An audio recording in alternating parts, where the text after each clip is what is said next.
అండి. ఎలా ఉన్నారు? బాగున్నారా? భోజనం అయిందా? నేను చెప్పేది ఏంటిదంటే, మనోళ్ళు మనకేదో సాయం చేత్తలు, ఏదో ఆపదొచ్చినప్పుడు అని చెయ్యి చాపకుండ్రి. ఎందుకంటే అది నాకే జరిగింది. ఎక్కువ కాదండి. రూ. 100. ఒక రూ. 100 అవసరం వచ్చి మా ఇండ్లల్లో 3, 4 ఇండ్లల్లో అడిగిన. ఒక్కళ్ళు కూడా ఒక రూ. 100 కనీసం రూ. 50 కూడా గియ్యున్నాయని అవసరానికి ఇయ్యలే. తర్వాత మళ్ళీ నాకు అవసరం అయితే మళ్ళీ తెల్లారి నా దగ్గర ఏదో ఉంటే ఇక దాన్ని అమ్మి నేను అడ్జస్ట్ చేసుకున్న ఒక్క రూ. 100 కోసం. అందుకే ఎప్పుడు కానీ దాన్ని బట్టి ఏం అర్థమవుతుందంటే, మనకు మనోళ్ళు ఉన్నోళ్ళు సాయం చేయలేకపోతలా అని మాత్రం ధీమతోనే ఉండద్దు. మన పానం పోయినా మంచిదే కానీ అయినోళ్ళ దగ్గర మాత్రం చేయి చాపకుండి, అవమానాల పాలు కాకుండి.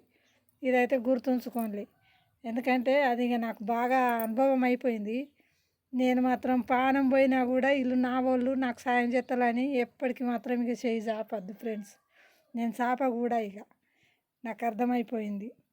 మళ్ళీ ఒకటి ఏంటంటే, మంచి అయినా చెడైనా అది మన ఇంట్లో ఏం జరుగుతుంది అనేది మన గడప లోపలనే ఉండాలి. కానీ గడప బయటకు వెళ్ళి ఎవరితోనైనా మన బాధ కదా చెప్పుకుందామని అనుకుంటాం అనుకోండి, దాన్ని బాధగా అనుకోలు, మనని ఎత్తి పొడుపుతారు. ఇంకా దాన్ని ఆసరగా తీసుకొని ఇంకా మనని ఎన్నో ఎన్నో ఎత్తి పొడుపు మాటలు అంటారు.